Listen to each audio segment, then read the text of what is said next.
So usually I do like restoring your faith in humanity one clip at a time, but this go around I'm going to restore your faith in humanity with my own personal story about how this girl came to be in our lives. So like 3 years ago at my old job, this guy was getting evicted from his house, and he had a bunch of animals that he was getting rid of. He had some kittens, some puppies, a couple of dogs, and then Millie, who was 8 years old and missing a front leg. He said that if they didn't get adopted by the end of the week, that he was going to have to take them to the pound.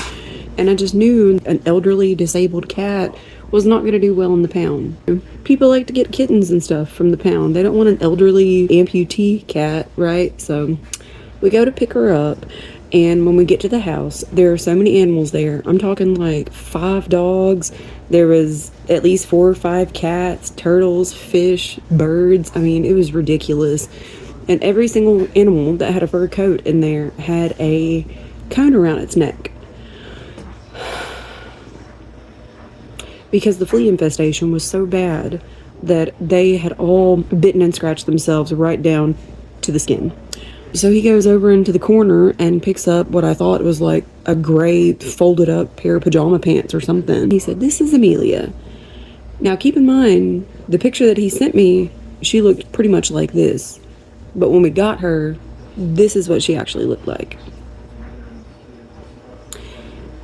She was absolutely miserable. You could tell that not being able to scratch herself because she was so itchy because of the fleas was just causing absolute turmoil.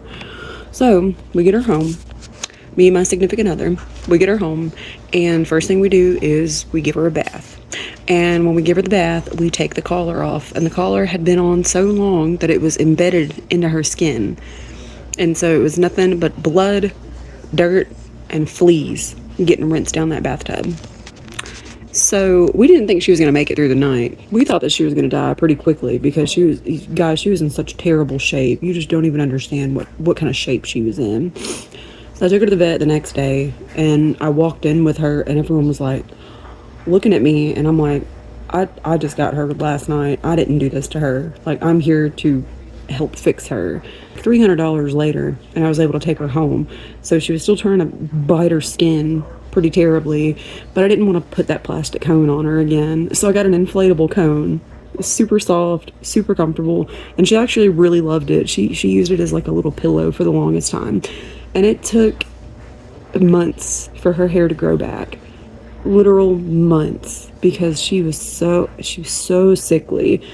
And well, now 3 years later, she's spoiled rotten, and she's a Velcro cat. Like, this cat will live in your skin, and it doesn't matter who you are. This cat doesn't meet a stranger. So you come over to my house for the first time, she is going to scope you out. If you're not a cat person, she is especially going to hone in on you, because Millie, bless her heart, does not ask for attention. She demands attention, and she's gonna get it, and that's okay, because I think after everything that she went through, she deserves it.